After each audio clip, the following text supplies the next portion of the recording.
Welcome to the Episode 8 Amazing Race Canada 5 recap podcast with RTV Warriors.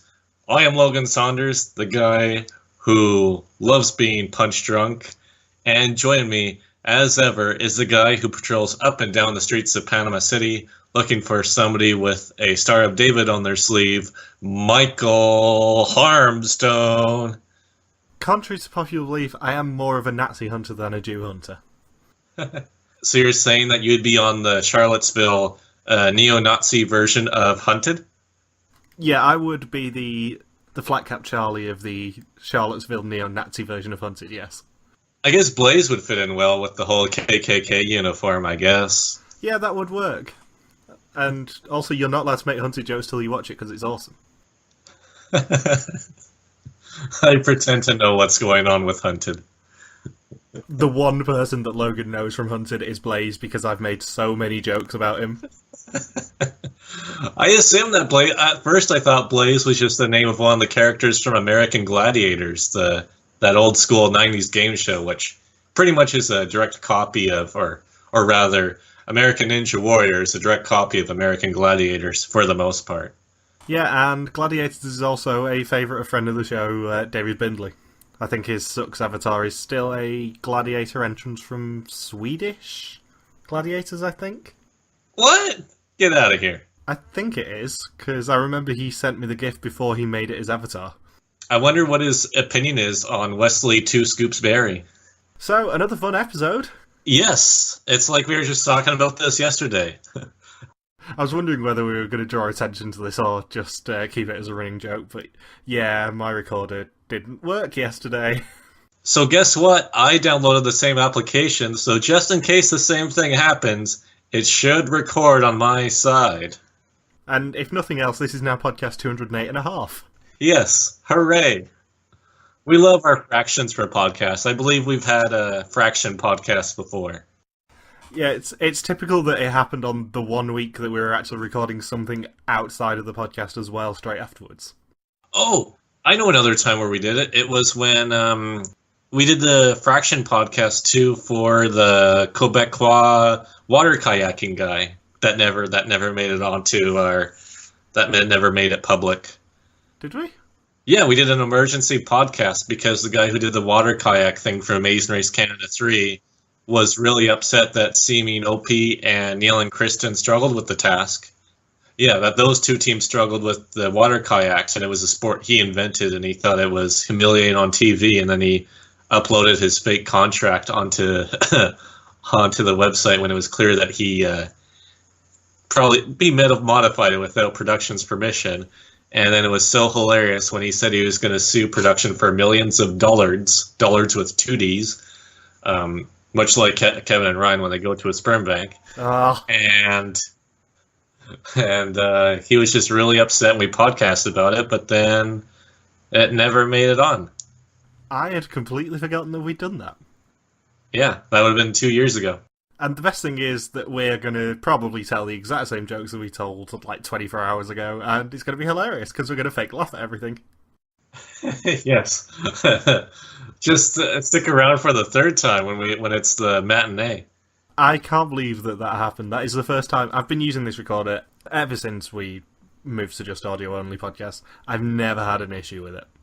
And the one time that I have an issue with it, we're recording something else straight at the end as well. And something I do have to draw attention to is that this podcast, and technically the last podcast as well, has now broken the longest streak on the podcast record at 48. I'm still in disbelief that I had time to do 47 podcasts in a row 2 years ago. I know, but coincidentally, the time you set that streak, because I had a week off, was also the time when an episode didn't record properly. Because it was 27 episode 3 that I missed, and then 27 episode 4 you guys recorded, and then for some reason it didn't record properly. So it's serendipitous. Oh, that is very fitting. Yeah, so we ended up having to do a episodes 4 and 5 recap back-to-back. So anytime one of us breaks a record, we should just really be careful. Whoever breaks your record next time. Something tells me that no one's going to break this record. Not unless you manage to find some shows that I don't cover. Yes. We're going to start covering The Ultimate Fighter. Maybe I'll start off a Simpsons podcast. Yeah, all sorts of stuff. It's really annoying because we actually discussed on yesterday's podcast about your predictions for the Floyd Mayweather versus what's his face? Conor McGregor fight. And you made a prediction, and I was hoping that you were going to be completely wrong just because then I could release it and make you look like a moron, but you were right. I was 2 rounds away from my prediction being perfect, so I said it was Mayweather by decision, and it was a 12-round fight, and Mayweather scored the TKO near the end of the 10th round. And I also mentioned on that my manager at work has gone to Vegas, not officially for the fight, just for fun, but he did actually get tickets. What? I know, someone got him tickets. It's $2,000 for a ticket there. I know, someone gave him tickets, apparently. Well, the stadium, they overpriced it so much that the arena fits 20,000 people at the T-Mobile Arena, and they only had 14,000 people in attendance, because the cheapest ticket was $1,900 American. And millions of people watching at home. Millions. Oh, did I tell you how crazy it was at the casino? You didn't. Usually, like the past 2 UFC events pay-per-views that I watch at the casino, they have the little restaurant and bar set up there for people to watch it. And last time it was probably less than half full, and the time before that it was just over half full. And if it's a big like Conor McGregor or Ronda Rousey fight, then by the time the pay-per-view rolls around, they're pretty close to full capacity. I showed up. They didn't even reopen the restaurant till 4:30. I showed up at 5:30, and you can't reserve anything, so it's first come, first served. When I got there at 5:30, they threw in a couple extra big picnic tables outside for people to sit at, and I got the very last seat at the picnic tables. They just squeezed, and that was at 5:30, and I had to even wait 5 minutes for them to squeeze me into that seat, which means everybody filled up all the tables, all the extra seats, and we're already standing at the individual seats behind the bar by 5:30. And what time was the fight on? The pay-per-view didn't even start till 6, and boxing is a bit different because you only watch the main event, but they throw in like 3 fights on the pay-per-view as well. And the main event didn't even start till after 8:30. That is ridiculous then. Yes, people pretty much spent their entire afternoon we're spending over, I think by the time it was all said and done, it was about 10 o'clock when I left, I think, or just after 10. So there's people that were there for over 5.5 hours just to watch one fight where everybody knew who's almost guaranteed to win. That's ridiculous. And also talking of records being set, happy 150 podcasts. Oh, is this my 150th? This is your 150th. My God. 150th in just under 4 years, eh? Yeah, you're only 33 behind me. Yeah. I'm on 183. So by the end of this year, depending on... If there's no Amazing Race in the fall anywhere, then you're just going to have Hunted. You won't make it to 200 by the end of this year. No, so Hunted will be another 6, I'm assuming. Plus we'll probably do a bonus episode for Celebrity Hunted, which is probably going to be in the next couple of weeks. Celebrity Hunted? Yeah, they do this charity fundraiser, Stand Up to Cancer. I know Survivor's done with it. They do a Stand Up to Cancer night on the network that Air Hunted. It's where the Crystal Maze came back last year. But they've sort of not officially announced it yet, but everyone knows it's happening. They sent 5 celebrities on the run for 2 weeks. Real celebrities? They're not as bad as usual. Not as bad as Celebrity Big Brother. Oh, okay. They're all right. Nothing special. But, yeah, I think it's 5 celebrities going on the run for 2 weeks to win money for Stand Up to Cancer. So New York from Flavor of Love will not be in this version? No, it's 2 people from Made in Chelsea, Annika Rice off of Treasure Hunt, which is awesome, and 2 guys from boy band The Wanted. The Wanted is on Hunted? Yeah. My God. So we've got that to look forward to. So we got 3 more episodes of Amazing Race Canada plus 7, so I'm going to be on another 10, so it'll be 193 I'll probably end of the year on. So we just got to throw in 7 interviews by the end of this year. Or 6 plus or you're in review podcast. Yeah, get planning. Yeah. You know how we skipped the 200 celebration because of you strong-arming me into covering this shit show of a season? Maybe we can do it to celebrate my 200th podcast. Oh, no. People are going to want to roast me instead of you, though. You want to roast me instead of you. Yeah, I want to roast you instead of me, obviously. You really think I'm going to let Joey Cavino anywhere near making jokes about me? Given that unprompted, he tagged me in that weird video of someone being dragged ass naked through a shower. Which I don't think I've accepted on my timeline yet, actually. Or ever? Or ever, yeah. I love Joey so much, but that was odd. Yes, it was. Alright, now let's discuss the best episode of the season so far. Which, with this shit show of a season, isn't saying much. Yeah, the bar is pretty low. It's pretty low. Almost as low as Kevin and Brian's sperm count after a visit to the sperm bank.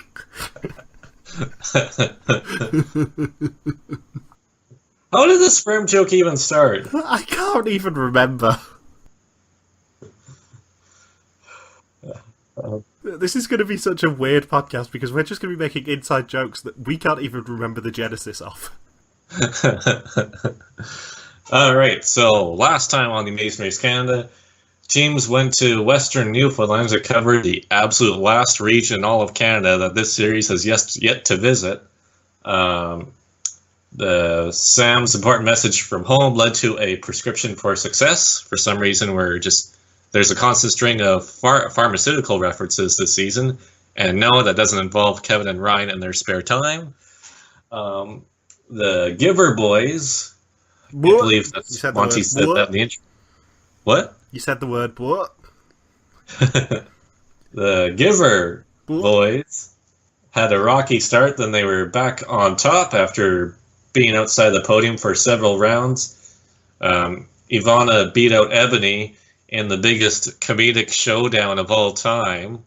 It was like watching freaking Greg Giraldo and Dave Chappelle square off on stage. And then there was no mention of Karen and Bert or Adam and Andrea in the preview. And Andrea and Ebony predictably go out in 6th place, which means Karen and Bert have nowhere left to hide this season. And that leads us into this leg, where we find out we're going to Panama City. And specifically, John Montgomery decides to introduce Panama City as being home to the world's greatest the world's greatest shortcut. Pardon me. And in other words, it was the first man-made fast forward in history. I'm so disappointed that Monty didn't say that Corey and Ivana had the last laugh as Andrea and Ebony were eliminated. Oh yeah, he totally missed out on that opportunity. And also, for all the things that you highlight about Panama, and Lord knows I spoke to Brooke and Scott about how much they hated Panama, but for all the things that you say about Panama, maybe not the world's greatest shortcut is the best one of them. Maybe you say it has lots of culture and art and, colourful people and loveliness and everything rather than, a big-ass canal. Yes. And we did get some feedback about the thing I read on Reddit about how Amazing Race Canada teams are required to give money back to producers at the end of each leg. Apparently it is halfway to being true, as an anonymous source very close to production said that it's completely randomized as to when teams are forced to give money back to production. It can be in consecutive legs, or it be every couple legs, or every 3 legs. The teams are never told as to when they'll be instructed to give the money back. I assume it would be after either one round before or one round after the $1 legs that we see every season. But yeah, it's kind of interesting to learn something new about the show after all these years. So in summary, the truth was actually halfway between what I said last week and what they said. Yes. It's not every single round, it's just completely randomized and unexpected. Points for everyone! Yes, we're all winners. We're all winners here. Except for anybody who's watching this season, then nobody's a winner. And this, of course, was supposed to be the leg that was going to be set in Kenya, but due to probably too expensive security measures for the leg, in combination with the election, which took place a month ago, this was a last-minute switch to Panama. Yeah, everyone was looking forward to a visit to Kenya, and surprisingly, it's still not going to happen. Yeah, and it's a shame because you kind of understand in retrospect why they had to do this, because if this episode aired as it did a couple days ago, and it was the Kenya episode, it would have been really awkward because just a few weeks ago, the Kenyan government kicked out a bunch of Canadians and Americans to prevent them from influencing the election. Because when you think of people who influence elections, you definitely think of Canada. Yeah, like there's this whole probe that we influenced Trump being elected because that's what Justin Trudeau really wanted. The only time that Canada has ever influenced an election is when America thought it would be a good idea to, whilst the UK wasn't looking at trying to invade Canada, and Canada responded by setting fire to the White House. Yeah, now it's a really White House. Or an orange house. Yeah, now it's a sort of an orangey, fiery red house. And on the topic of politics, which everyone loves us to discuss on this podcast, we had a crazy comment on the Amazing Race Canada official Facebook page. And which one was that one? Well, there, you know those BMO videos where teams are saying like what they want to do for their community if they got a bunch of money? If they had $1 million, as Canadian band Bare Naked Ladies would say. Kevin and Ryan said they would put money into combating climate change, and then a crazy woman on the page said, you can't control Mother Nature, and you can't cut a check to Mother Nature in the form of the new tax, the new climate tax. So apparently that pollution in LA and in Asia is just completely natural and doesn't have any impact on the environment whatsoever. And the Great Barrier Reef didn't definitely not die just a few weeks ago at the ripe old age of 51 million years. We all know that is completely scripted because Kevin and Ryan would indeed spend any money whatsoever on weed. It's natural. It comes from the earth. Look at global warming is impacting our weed, bro. Bro, it comes from the ground. And then, of course, we get the Museo as our first route marker for this leg of the race. This is what I love about Amazing Race Canada. Like, this is how Amazing Race Canada should be, is traveling to international destinations with Canadian connections. Like going to this museum that has a really cool location at the edge of between the two oceans in Panama. Like, I want to see that rather than, I don't know, a random task at a Tim Hortons or, playing a hockey game, or something that involves maple syrup. How dare you insult Tim Hortons? It's a goddamn national hero in Canada. But you know what I mean, though, like the whole maple syrup thing. Like, it would be much more interesting if they, if it was Kevin and Ryan, it probably would have been white syrup, lots of white syrup. I hear they donate that to the Canadian Sperm Bank every week. Yeah, fun fact, that was actually the second sperm bank joke that we made on yesterday's podcast. I can't even remember what the setup for Logan going into how you don't get paid for sperm banks in Canada, but we did somehow. Yeah. You don't. In America, you do get paid if you donate sperm, but in Canada, you don't. It's completely voluntary. Or if something weird happens at the hospital with a nurse walking by, then it's involuntary. And it's very fitting because it's a really good thing that this episode took place on Mother's Day for Karen rather than Father's Day for the tens of children that have popped up as descendants of Kevin and Ryan's donations of their charitable acts. Yeah, charitable's one word for it. Yeah. They're just so nice. They donate everything. So we get into the hot climate of Panama, where everyone really complains about how hot and sweaty it is, and I'm sure everybody's clothes is really sticky from the sweat, much like how sticky the sperm donations are for Kevin and Ryan. Do you reckon it was the warmest leg they've ever had? No, because there was 2 years ago we had the India legs, where that was recorded during that infamous heat wave where a bunch of people in India were dying. Well, not like a ton. It wasn't like the Black Plague or anything, but I think like 20 or so people died because it was in the mid 40s degrees Celsius, which is insane. And production was providing teams with water bottles constantly, and it was just you just couldn't get you could only avoid dehydration for moments at a time. So what you're saying is Amazing Race Canada killed people in India? They didn't kill their own. They didn't kill their own. It's kind of surprising that just how there's so many lakes in Canada, especially when they film during late April and early May, where it isn't exactly our hottest time of the year. Especially if you go to especially if you incorporate the more prairie lakes or rounds in Newfoundland. That when they go from there to either Cuba or Panama or Vietnam or India, it's a huge shock to their system. Even Bangkok was a big shock to Zed and Shabir, especially Shabir. So hot. So hot. And once teams get to the Biomuseo, they have to search for the statue of the White Wolf, where their next clue is hidden, and they got $550 for this leg of the race. It's kind of funny at the start of the leg when Sam Paul depart at 11:57 p.m. that Sam says, "Oh, you know how each season we always get those stupid promos in each episode. Even when it's down to 8 teams, there'll be teams saying, "Well, it's really down to nitty gritty now, and we can't mess up. It's getting competitive." Here we have Sam saying, "Oh, it's down to 5 teams. We can't make any mistakes." And as soon as they get to Panama, Sam and Paul jump out of their taxi and run all along the seawall and completely overshoot the clue. So, yes, you can make mistakes, clearly, because they end up finishing in first place this leg.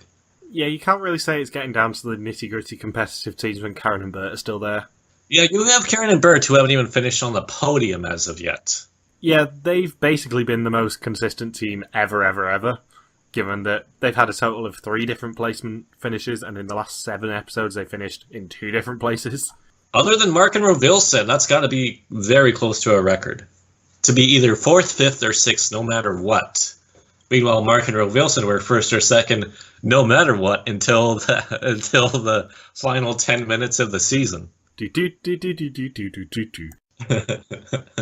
If only Mark studied his flags. If only he studied his flags. Not even like the world flags. He needed to know just a few flags around Southeast Asia. And he lives in the Philippines. How do you mess that up? I mean, imagine doing the flag challenge for Amazing Race Canada. It'd be like Canada for 9 different flags. Oh, yeah, that's the thing I gotta quiz myself on if I ever get on the show. I gotta study the provincial and territorial flags. Well, Quebec's the one with the fleur-de-lis on it. That's the one everybody knows, though. I know that and the BC flag. That's it. The BC one is a rainbow flag with a bear smoking a blunt, isn't it? While drinking a Tim Hortons coffee. Something like that. It's either a Tim Hortons coffee or he's masturbating. I don't know which it is. It sounds really weird if I then say, I'd really like to see the BC flag actually have someone masturbating. No, it's not somebody. It's a bear. A grizzly bear. Who wants to attack the grizzly? Roadblock. I remember in high school, I had this one friend named Sean Busis, and I remember we had this one conversation. I wonder where this is going. Yeah, he's now known as the masturbating bear.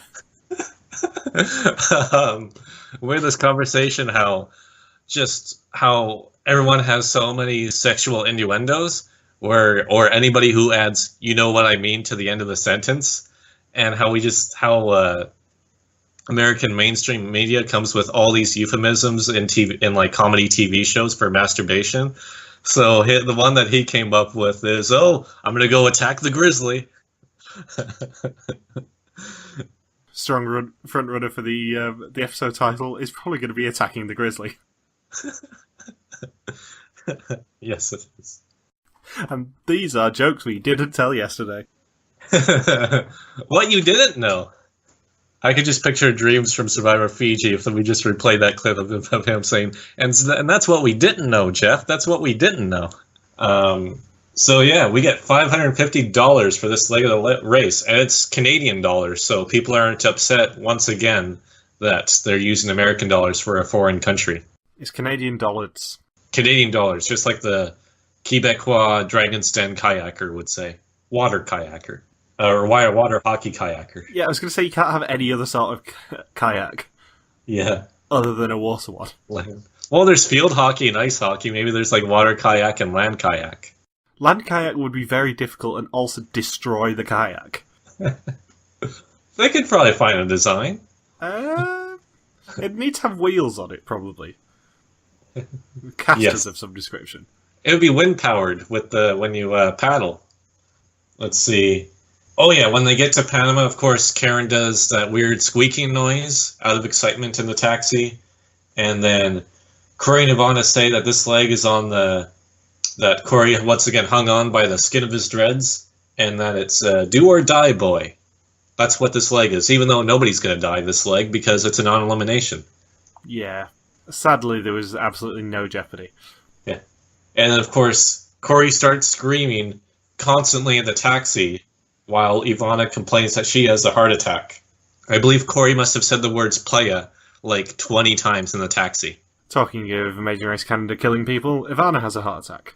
Yes. Which fits in well, considering at the end of the very last episode, her roadblock task was you know what causes these. The studies show that a poor diet causes heart attacks. You know what really causes heart attacks? Constantly talking about these studies.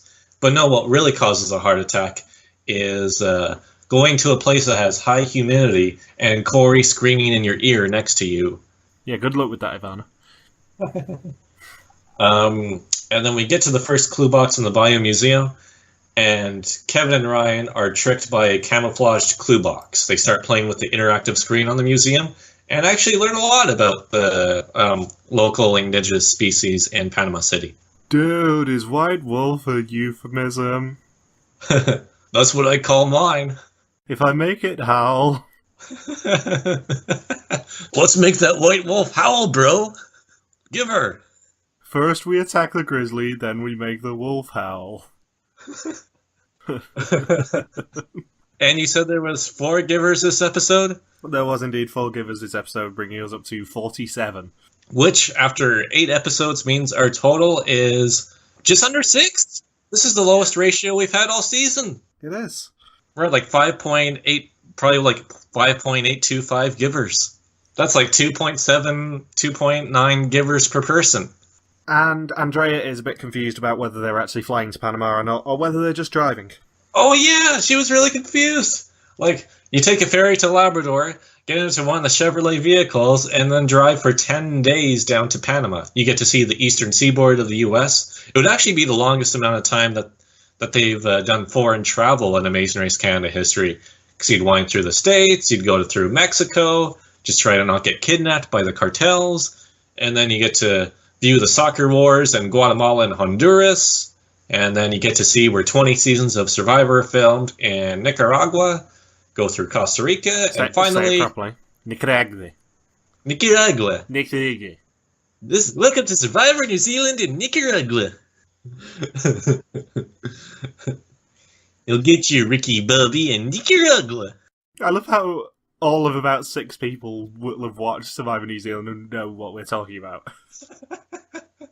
Nicaragua. Sponsored by Pizza Hut. This pepperoni pizza is mine, ladies and gentlemen. That's not a bad sponsorship. It's not as bad as Burger King or Outback Steakhouse is pretty good. It's not Burger King, Michael. It's Hungry Jack's. Because that's what they call Hungry Jack's in Australia, for those of you that don't know. Because Burger King was a name that was already taken before the American Burger King started going international.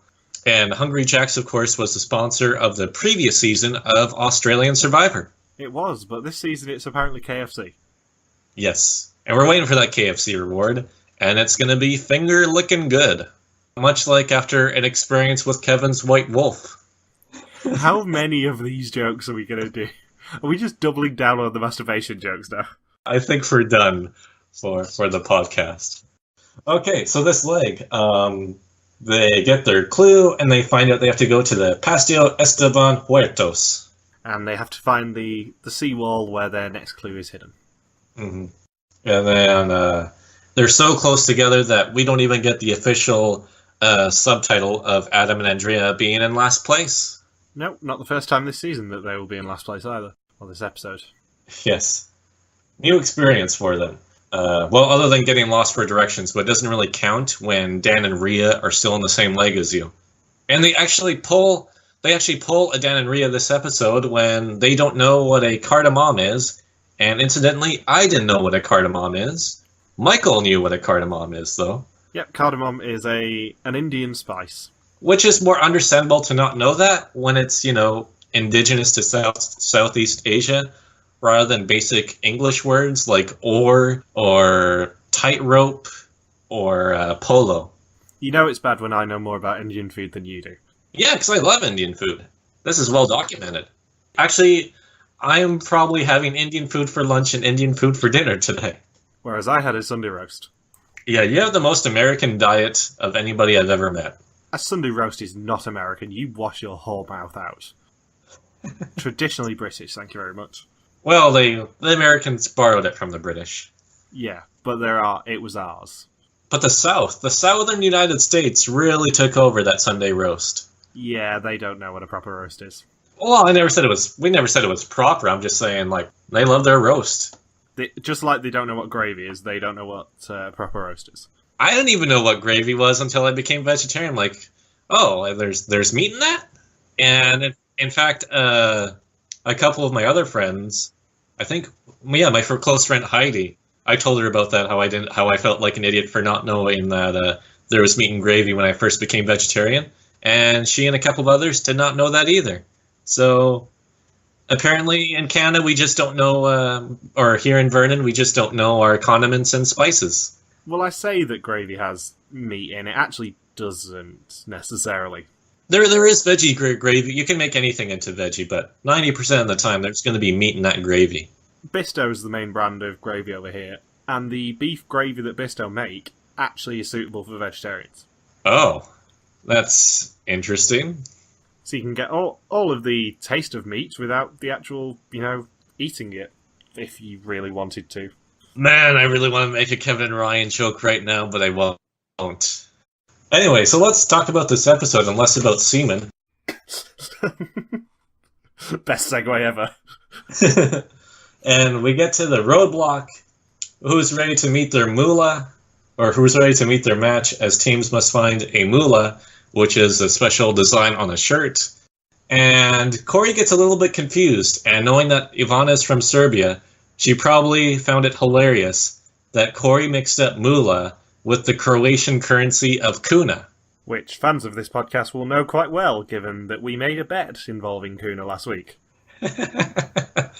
Yes. And how Logan palmed me off with a 10 Croatian kuna note instead of a £5 British note. I'm just the worst. You are indeed the worst. But yeah, it's hilarious that out of all the words Corey could have chosen to mix up moolah with, not the fabulous moolah from American Professional Wrestling, but he chooses Croatian currency. What are the chances? Yep, and he needs to find his moolah very quickly, otherwise he might not win any moolah at the end of the race. Indeed. And it's kind of funny that with Corey, he chose the Star of David, so he's having to go around looking to see if anybody has the Star of David on their shirt. Like, what's going on in Panama? And then it gets even worse when Karen chooses Jesus fish. And so we got Jesus fish and Star of David, so Panama isn't really too accepting of two major religions. Also, if I was one of the mullahs, I would want desperately to force teams to pay me if they wanted to get their next clue. I would just sort of sit down in the corner and just go, come on, give me some moolah. It's the same in Spanish as it is in English. Castellano inglés. Pescado Jesus. Pescado Jesus. Not poison. But yeah, so they have to... It'd be really bad taste, though, if you ask for money when you have the Star of David on you, Michael. That would be a bit of a negative stereotype. And Adam and Andrea think that they've picked the wrong person to do this task because Andrea designs patterns for a living. But she wouldn't be able to move around as well as Adam does, considering the brace on her knee. And of course, Paul gets the longest walk of his life, as the person that's wearing his moolah is one of the shortest people in all of Panama. She's so slow. It's ridiculous. Muy despacito. This is how we do it down in Panama. This is Panama. We walk slow as shit. Nosotros despacito. There was a great day a few weeks ago at work where we've got a guy from Madrid in our team at the moment. And, cool. Yeah, and all we were doing was just singing Despacito. All of us. Because we all had it stuck in our head and he was correcting our Spanish. Oh, yeah. I don't even know how to follow that up.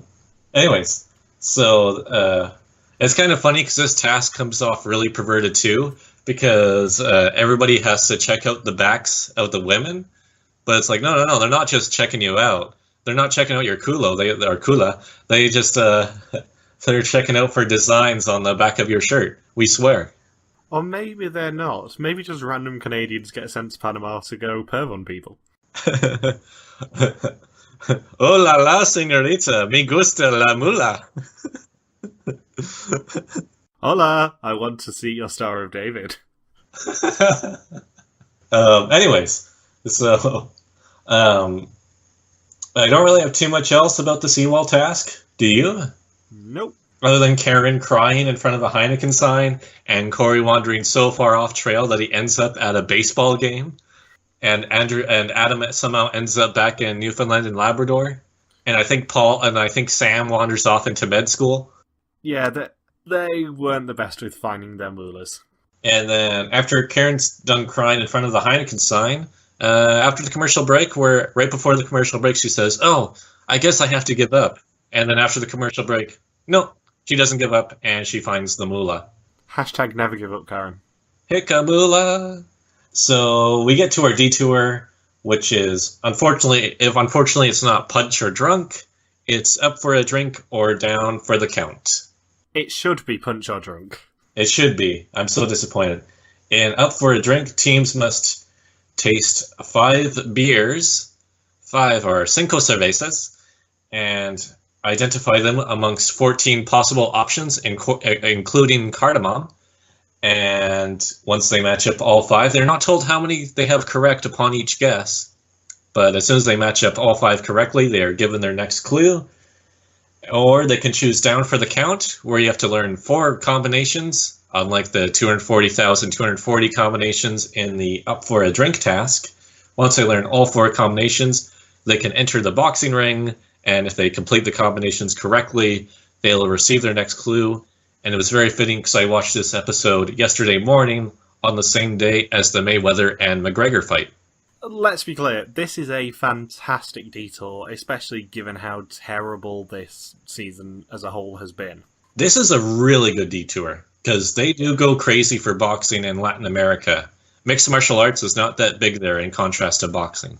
And also, it's utterly hilarious that they gave them such a difficult alcohol-themed task, deliberately made sure that they didn't have any alcohol for about a month, so that obviously people would pick it, made it so difficult no one could complete it, and then let them beat the shit out of each other. Yeah. It's like an average Friday night in Dublin. Yes, it is. Or in Manchester. All you have to do is add in the riot police. We don't have that many riot police, really. You said that the riot police were there in Manchester on Saturday night because they're expecting a bunch of drunks right before Christmas. There's an occasional riot police presence. Occasional riot police is more than enough riot police. It's usually the Monday before Christmas. People go a little bit cray-cray. And Monday, Bloody Monday? Manic Monday? Mad Monday, it's known as. And occasionally they have to bring out a few riot police. Daddy's gone mad, hasn't he, Mommy? Yeah, we see riot police very occasionally. And I mean, I don't even work in the centre of town anymore, so I'm safe from it officially. So anyways, everyone falls for the beer trap except for the trailing 2 teams. Adam wanted to go straight for the beer task because he hasn't had a drink in over a month. And I'm starting to question if he... it's kind of fitting that his team's initials are AA because that's also the same initials for Alcoholics Anonymous. And then Sam and Paul, when they read the task, just start screaming, beer, beer, beer, beer, beer. They don't even read the full task or even use proper sentences. They just start screaming out beer repeatedly and head off to the Up for a Drink task. Yeah, fun fact, Adam does have an Instagram bio, friend of Bill W. Oh yeah, Bill W follows him on Instagram. He does. Bill W is his sponsor. Is Bill W a sponsor for this task? He should be. It's an obvious trap detour, because the longer you go on in doing the beer task, the harder it's going to be for you to win the beer task. It's a shame that all 5 teams didn't choose the beer task, because I bet if all 5 teams were there, then they all would have stuck it out as long as they could. I don't think there would have been as much switching. However, this should have been a task that appeared on the Family Edition. Yes, Billy and Carissa Gagan. Well, to be fair, they sent the Weavers around 2 different racetracks. Giving kids beer is not out of the question. Yes. It's like, come on, guys, you already did something in bad taste. Why don't they taste some bad beer? And which detour would you have chosen? I would have chosen the boxing task because I'm a shallow breather and a shallow smeller. So I know I wouldn't have been able to taste the distinct flavors in the beer. Isn't a shallow breather the preferred option for Kevin and Ryan? Yes, I probably. So I would be careful that they're not going to be attracted to you. Just in case. Yeah, in other words, do not turn my back to the beer glasses is what you're saying. Yeah. I need to put that special nail polish on me and then stir it in the drink and make sure it doesn't change color. Yeah, because you may need to just sort of cover your peaches. Otherwise you might end up being a bit salty. Yeah, there was salty beer. The salt that beer must have tasted terrible if it was just salt flavored. There was also peach beer. Yes, there was. Which Peach Georgia, the legendary member of the Reality Fan Forum, was very happy to see. That's where the flavour jokes come from. It was just Amazing Race Canada producers giving her a special shout out. Give her. Yeah. Give her a shout out, guys. And Ryan, when doing the task, says, "Dude, it's so frustrating walking slowly when you want to give her." It's like, that is a sentence that should never have been uttered. Ever. Even if there was live feed coverage of Amazing Race. Oh yeah, and it's funny when Sam and Paul show up to the beer task, because they ask the guy brewing the beers, the brewmaster, they ask him, how are they? And the guy says, they're beers. And, some people say, they taste good, they taste bad, or you'll really like this. It's just, beers. It's like, that's not an answer. No conteste. Way to undersell your product. Yes. You go. Making people want to really drink your beers. Yes. How are they? They're beersy. They're beersish. And we did have a question off Wayne about whether from now on we can call beer tasks Gordon Wayne Memorial tasks, and I'm going to say no, they're going to be Monty Memorial tasks. Monty didn't even demonstrate this task. He hasn't demonstrated much this season. What did he demonstrate this episode? He demonstrated one task, didn't he? Yeah, he surprisingly didn't do the surfing. Yeah, he didn't do the surfing. Did he do anything this week, though? I think he's sick. He's not going to be as bad as Matt Chisholm from Survivor New Zealand, Nicaragua. Yeah, because you were telling me when we recorded this podcast the first time that apparently he was sitting in a pool of his own diarrhea like Kathy Griffin during the first tribal council. I believe that he said it was coming out both ends. So that's why the parchment, when he was reading the votes, were so drenched. I'm not going to say what he used his snuffer for, but it wasn't pleasant. The tribe is puking! Or as he would say, the tribe is puking! Get in, Nicaragua! And then they cut to Amy from Australian Survivor say, "Oh, he's spewing! He's spewing all over my torch! I'm spewing in Nicaragua!" I think Kiwi Probst might become one of my favourite impressions that you do. Because it's somewhat accurate. Because it's just borderline shit. It's like partially really good and then partially really, really not. And Adam and Andrea leave the roadblock in second, with Kevin and Ryan in third. Yes. And then Karen finally wipes her tears away and finishes it in last.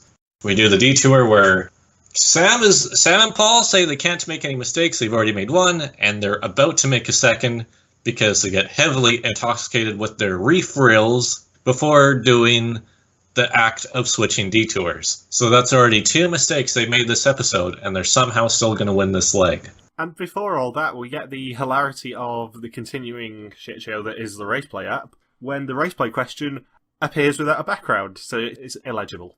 Yeah, that was really stupid. It really, really was, and I love how much of an absolute mess it has become. There hasn't been a single week that it's appeared where it's actually appeared properly. It's like they've been trying to hide the polls ever since they had the, where would you rather travel, the world or Canada? And 89% said the world. Like, my God. I still cannot believe that they kept that in the episode. They're like, ooh, maybe Logan and Michael and Wayne and Gord were right after all these years. Hell will freeze over before Amazing Race Canada actually acknowledges that we're ever right. They're all going to be in constant denial. They're going to say that Canada didn't know what it was voting for when it voted for the rest of the world. They probably thought that some guy in Newfoundland was just rigging the polls again, just like they did for Dana and Amanda. Let's see. Anything else from the... Oh, another reason why this episode was so good is because we actually get an intriguing situation where it's a detour option that where the top 3 teams have all chosen, and they all realize it's going to be near impossible to complete, and then it becomes a big game of chicken, or pollo, to see who's going to swap to the other detour, and who's going to be too stubborn to stick it out. I think the only tactic that you can do with that beer detour, if you are going to choose it, is do it once, and then switch straight away if you don't get it. Because the longer you do it, the more drunk you'll become, but also the more it's going to affect your taste buds. And the more that peach will start tasting like salt and cardamom. And Kevin and Ryan also say that, dude, there's like 1,000 options here. Whereas actually I did the maths, there's 240,240. Which is just 1/10 of the number of times they've said the word giver off screen. Approximately, yes. You can imagine that their family is completely obnoxious at all gatherings, because it's like, dude, give her. Give her some potato salad. Give her me that beer. That's your 9th give her birthday. Give her and me my Christmas gifts. Give her and me a more positive edit. I don't think that's actually possible. Anyways, and it's kind of funny when they try to stay behind, and they go from 4 out of 5 down to 3 out of 5, and they eventually get down to 1 out of 5 before they realize that they need to switch. And funnily enough, 1 out of 5 is what most people would give this season who aren't pro-Canadian. That aren't Canadian nationalists? Yeah, exactly. So yeah, we, of course, Sam and Paul switch first, which ended up being one of the wiser decisions. And what was an even wiser decision is for Paul to constantly drink as much water as he can upon leaving the task and when he's at the boxing gym. And there's even this one close-up of him taking the most exaggerated sip of water I've ever seen in my life. Well, given how dehydrating alcohol is for you, and then being in Panama where it's probably about 80% humidity, and then having to do lots of physical exercise, he must have been messed up. Oh, yeah. It was what probably wasn't he was probably passed out at the pit stop, or at or wherever they check in for the pit stop. So yeah, Sam and Paul made the wise decision to jump off first, and then Adam and Andrea eventually switched, and then Kevin and Ryan. It was either at that moment, you had to switch right at that moment, knowing that you could probably beat a couple teams at the boxing task, or just stick it out and probably have less and less of a chance with the more you drink. Yeah, I mean, at the boxing task, they did come up with their new catchphrase, which was "Puncher." Yeah, and Kevin, even though Kevin's a chef, his palate did not help him with this beer task. They got close, but just not quite. If Hell's Kitchen's taught me anything, it's that chef's palates cannot be trusted. Yes.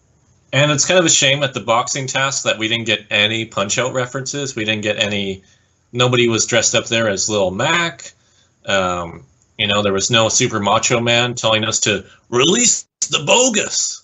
Or like any boxers that have terrible pun names that are mildly offensive. And yeah, it would have been great to see some sort of Punch-Out connection. But of course, we've had one video game surprise this year in Amazing Race. We can't possibly expect two. Yeah, if they already did Street Fighter V, then I'm really, it's like asking, for a pony and a bicycle on Christmas. You're only going to get one or the other. Oh, yeah, and then Adam and Andrea get to the boxing detour, and Andrea admits to beating up Adam while they're growing up. And she says she always wins the fight, like AC/DC's TNT. Not Tremel and Talisha. Who, of course, were cruelly cut from the rank down this week. It's a shame. We already finished the round for the rank down since I posted an hour ago. Really? So has Chaotic Midget replied now then? I think he's the only one left, but that was really quick. It was, because when we recorded this last night, Chaotic Midget was the only person who hadn't commented, and we were discussing how my threats were completely not empty if anyone cut Logan and Chris. And coincidentally, he cut Logan and Chris, so I got revenge. Because they weren't empty threats, and it's still not going to be empty threats, I'm afraid. I have many plans awaiting the avenging Logan and Chris's death. All right, so the detour, we have Corey and Ivana, who already have kickboxing experience. They did very well at this, even with Ivana's back pain, and they're done in first place. As long as a taxi doesn't screw them up, they could be in the gold medal position for this leg of the race. But we'll get to that. There was a sign somewhere that they weren't going to win this leg. And then Sam and Paul finished the task in second after, even though they were clearly not as well coordinated as they were hoping for this task, and their cheeks were very rosy. And I don't know if it was entirely because of the humidity. Unlike Monty's at the pit stop, where he just looks absolutely dehydrated, sunburned, and knackered. Somebody bring me crackers, please. Guys, can I have a beer from the detour? Please. Yeah. Monty needs his fuel. Peach if you got it. Cardamom if you don't. Monty really needs his fuel. Yeah. Feel your favorite host. Come on, Petro. Come on, Petro can. So Sam and Paul finish the detour in second, where they complain about feeling lightheaded, which, as I said before, probably a combination of many factors. And Corey and Ivana get to the active route info, which shall be the great equalizer for this episode, because it's the second memorization task for this round, but it is a very tough memorization task, and we haven't really had a task like this before. Do you remember when we discussed last week about how all of the tasks were just quite flat for Amazing Race Canada this season? This is the first episode where all the tasks were decent. It was quite impressive. Yeah. Like, even though I don't want to see any more memorization tasks for the rest of the season, but these two, compared to other memorization tasks we've seen over the years, especially those pioneering ones, this is definitely near the top two. It was certainly impressive, especially given how absolutely terrible the rest of the season's tasks have been. I agree completely. And we learn, eventually, once Kevin and Ryan show up, that Kevin, this is the first time I laughed out loud at anything Kevin and Ryan have done all season. Just Kevin's delivery with this quote was great, where he said, yeah, I played the clarinet in high school. And then we see the picture of Kevin in the band with the clarinet. And then he says, yeah, I played the clarinet and got extra credit. And I picked up enough extra credit so I could take 3 spares in the 12th grade, which is very impressive, might I add, that he was able to beat the system like that. Much like how he beats the Grizzly. And I've spent the entire season laughing at Kevin and Ryan. Sorry, no, how much production love Kevin and Ryan for some reason. And of course, Corey doesn't. He says that the uniform for the task doesn't fit him very well. I think we define the word fit very differently, because the shirt is half ripped in the back. I think the Incredible Hulk fits into Bruce Banner's shirts better than Corey did into that Majorette outfit. I know that Amazing Race Canada loves to dress people up, but that is the most ridiculous instance of being dressed up, I think, in Amazing Race Canada history. No wonder Corey wasn't able to complete that task in first and maintain position, because his arm movement would have been constricted. Exactly. He should get a time credit for that. It's like the Ekans or Arbok of Amazing Race tasks. That is not a reference I was expecting. Because I didn't say it yesterday? Yeah, exactly. I'm expecting all of the good jokes. Oh, and a reference you are expecting is that the initial drum beat that we hear several times this episode, and Michael, you agreed with me, is identical to Destiny Child's Lose My Breath. Hit me! And back at the detour, it's Corey and Ivana were first, Corey and Ivana first, Sam and Paul second, Kevin and Ryan third? No, Adam and Andrea third. Oh yeah, Adam and Andrea third, where Andrea has the girliest celebration ever after completing a task with screaming and flailing all around. Not to mention the way that she rolled into the ring like a kid playing on a hillside. And then Bert screws up his all Southpaw thing.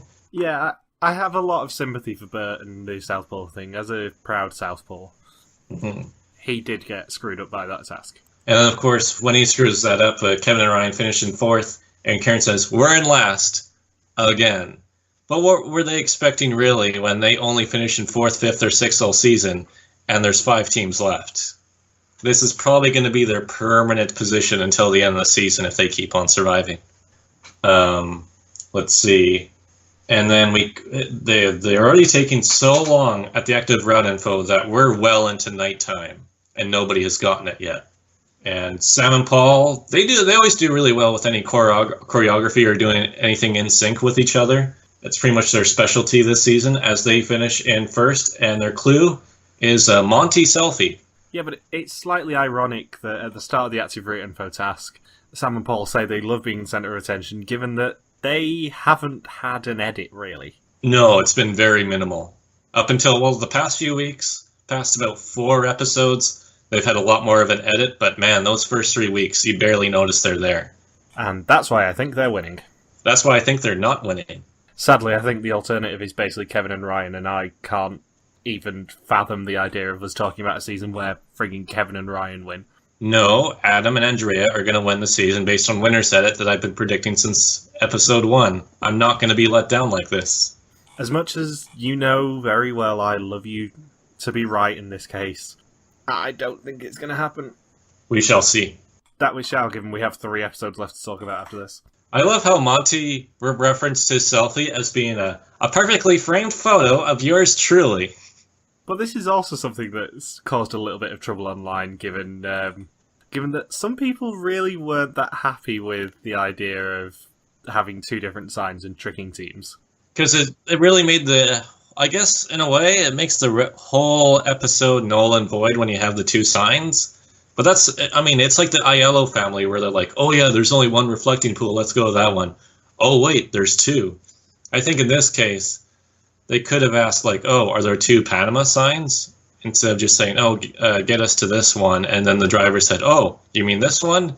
And then the teams probably just said, oh, yes, that one. And not knowing that the driver knew there was 2 signs and was just clarifying which sign they assumed that they wanted to go to. Yeah.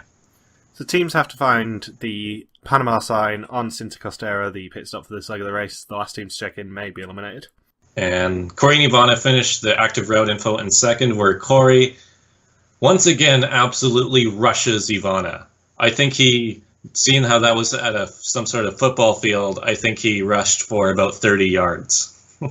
Yeah, he completely yet again forgot that Ivana, probably about a week beforehand, had a really knackered back from diving. She still has a knackered back to this day. I did forget that she tweeted you. Yeah, she has legit damage in her vertebrae from that diving task. So just imagine Corey rushing her again, and then she's like, "Ow, fuck, Corey! Don't you remember? You've had 4 rounds to get used to my back now." So not content with giving her a heart attack, Amazing Race Canada has also, permanently scarred her. Yeah. Well done, guys. Break her back. And then, of course, Andrea is focused on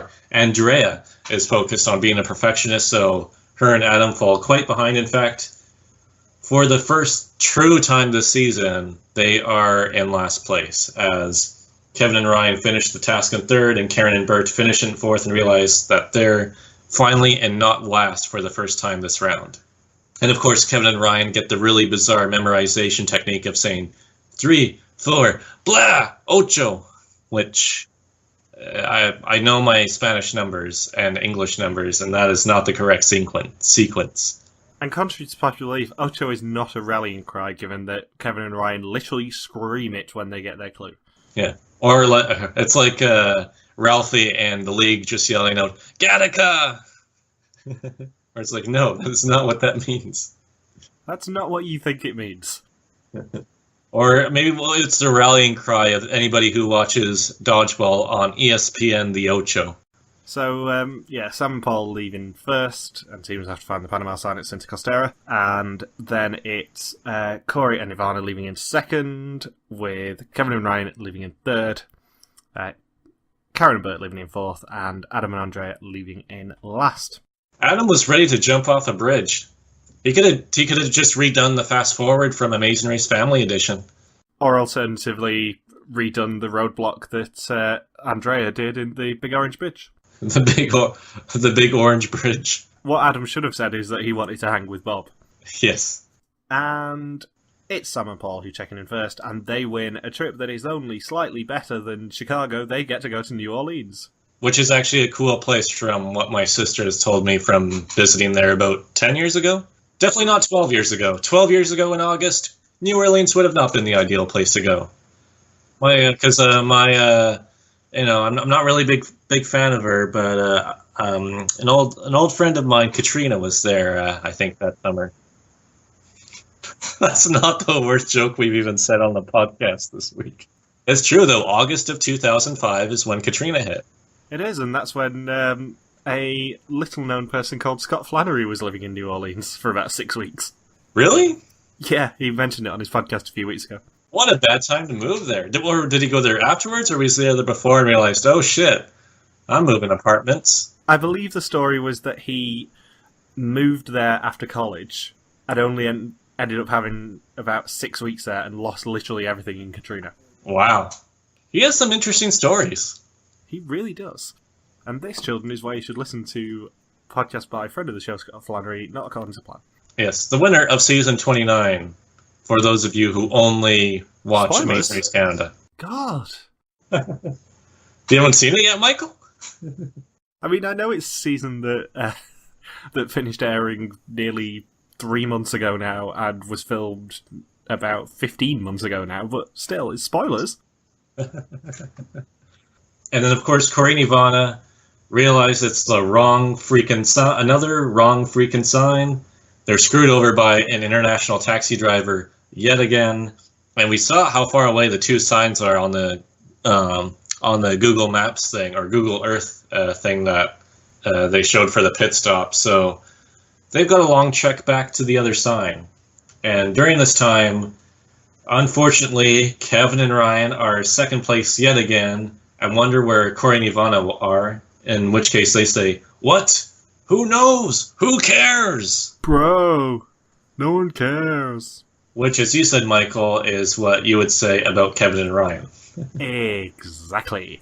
And it looks like Adam and Andrea are just going to hope that this is indeed a non-elimination. But Karen and Bert are also taken to the wrong place, which means Adam and Andrea, the bronze 3.0 team average magnet, are just reset to third place once again. They are, and bully for them, because it was a very lucky escape. Very lucky escape. They did not have a smooth leg. It wasn't as smooth as the craft beers. Adam will never drink again. And, it's Corey and Ivana who, in their traditional place, come in second to last. They were so close to elimination that it was in Ivana's bones, and in her fourth and fifth vertebrae.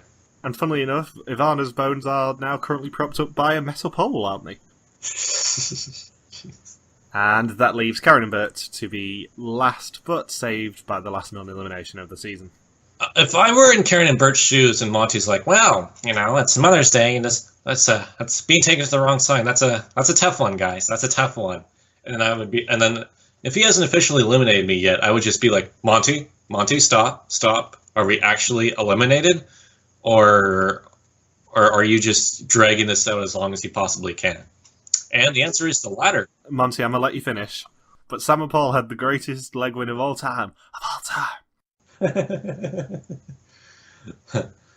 And yeah, Karen and Bert are saved by another non-elimination, the final non-elimination, as many casual fans on social media say, oh, this season's had more non-eliminations than any other season, where it's like, no, it's just the fucking same amount, you morons. And then... I think that's mainly due to the fact that in the last 5 episodes we've seen 3 of them not eliminate a team. Yeah, but it's like, guys, just stop, count for the whole season, look how many teams there are, how many legs we have to get through altogether, and this is very normal. Remember Family Edition, where we had 3 non-eliminations in the span of 4 episodes? Or China Rush, that had 4 non-eliminations in the span of 5 episodes? Or I think it was one of the Amazing Race Vietnam seasons where they started with 3 non-eliminations. Yeah. Everyone gets to experience the race. That means if they did that this season, everyone would have been able to go to China. Apart from Aaron and Deb. Apart from Aaron and Deb. That would have been an impromptu elimination. They would have got eliminated at the airport. Yeah. Hi, guys. Unfortunately, Air Canada can't help you out this time. Sorry, guys. And speaking of Monty, next week, he gets his favorite task of the season, where we get Campbell's soup. Super. Yes. And we revisit, I can't believe I'm saying this, but we're going to revisit Regina. And we're once again going to be playing with grains, just like we did during Season 1. Except I don't think we're going to see a beloved family-friendly couple body breaks telling anybody to fuck off this time. So it's bound to be a disappointment. Although it's not lentils this time, instead it is rape. Seed. So expect absolutely no rape jokes next week. Yeah, we're going to be on our best behavior. Best behavior. Because we have lots of standards like that. And unfortunately, we're going to see a lame memorization task by the looks of it. It's Saskatchewan, so it's just going to be lame by default. And as I said earlier this week, I correctly predicted that this leg was going to be a non-elimination, and that the following leg was going to be a double U-turn, which they confirmed, which presumably means the penultimate leg will be the final double battle of the season. Yep, and one thing you did predict, which was not true, was that Corey Nirvana wouldn't come second last this leg. Yeah, if only that taxi driver didn't mess up. Just putting it out there. Yeah. I was close. I predicted Sam and Paul would do very well again, and that Karen and Bert would be last, and that it would be non-elimination, and that the next leg would have the double U-turn. Yeah, you sort of got it 70%. That's a passing grade. Not on this podcast. Yes, only the strictest standard for this podcast. So we've had a few questions come in. So Manib wants to know what our ranking of the Amazing Race Canada international episodes are, and on yesterday's attempt at recording this podcast, we did do about 10 minutes on this. I can't remember what we decided, so I hope you... I actually wrote it down somewhere. Oh. So I'll go through it quickly. D-Day episode. I was hoping we were going to sort of stumble through this just for fun again. D-Day episode was number 1. We have Beijing at the very bottom, along with the Chile and the India legs. Cuba's near the bottom. And then we had both Vietnam legs in second and third after the D-Day leg. And then we have Paris, Macau, and Hong Kong right in that middle tier. And then Buenos Aires. Buenos Aires. Buenos Aires. Aires. Buenos Aires. And then that was pretty much all of the international legs. Oh, and then Bangkok, I have just above India and Cuba. And Panama? I guess we got to fit Panama in here somewhere. Panama, I say this leg is somewhere in the middle. Actually, yeah, I'll go with that. Yeah, it's one of the better international legs they've done in a while, at least. Cuba's probably elevated by the fact we did the entire fake episode on it and enjoyed it. Probably a lot more because of that, despite the fact they did no Hammerot's tasks at all. I loved going to Cuba. I'm sure you did. With its 3 currencies and people swimming the Bay of Pigs dressed as a pig and paintballing Fidel Castro's family. Ah, good times. That 3 currencies really confuses tourists like me. I wonder why. Going from Cook to peso to use an American dollar in the span of a week in the same city, it was a bit much. And anything specific you want to say about any of the international legs? Not particularly. I mean, we sort of went into it yesterday, but I'd say the India legs are quite weak. The Panama leg was pretty good, but that's probably because the rest of Amazing Race Canada 5 has been terrible. The Hong Kong and Macau legs were pretty good. South America wasn't great. Macau and Hong Kong, I believe, was strengthened by it being the first couple of international legs, and then you have Cormac's Macau Tower face, and then Suki and Chinder being on the rise. And also, can you imagine Charlotte and Nabila doing any of those tests in Hong Kong and Macau? Hopefully, it would be funny if she got a Charlie horse while jumping off the tower. And the D-Day leg, of course, number one for its connection, emotion, and just overall tasks. And then the Paris leg, I have fairly high up there, right behind the Vietnam legs, because it was the insane Mentos task and the big rivalry, the Elaine and Audrey proposal, and Pierre and Michelle getting eliminated in their homeland. Yeah, it was... I'd say if it wasn't for the sentimental value, the Paris leg would probably be number one of the international ones. And both Vietnam legs really good, because you have the bizarre Steph and Antoine moment at the roadblock, and then Emmett and Jillian nearly choking a 7-hour lead over Anne and Tanya, and just the overall ridiculousness of the karaoke. And we had Kelly and Kate absolutely dominate these two episodes, along with Joel and Ashley winning a leg. Weirdly, Joel tweeted me a few weeks ago. Is this the same tweet that I saw? I think it was. The fart face one? Yeah, it was. So hi, Joel, if you're listening. I believe he does listen to us regularly. Yeah. And hi to Lowell as well, who tweeted both of us last week. Yeah. We may have to start audio describing the podcast for you. And the middle of the ranking, I had Buenos Aires because it was that whole penalty drama with Nick and Sabrina, Dana and Amanda not doing well with the language other than English. Not very well at all. And just the tasks were quite good. It was the one bit of the season where we saw Gino and Jesse actually, not be able to be saved by production. Yeah.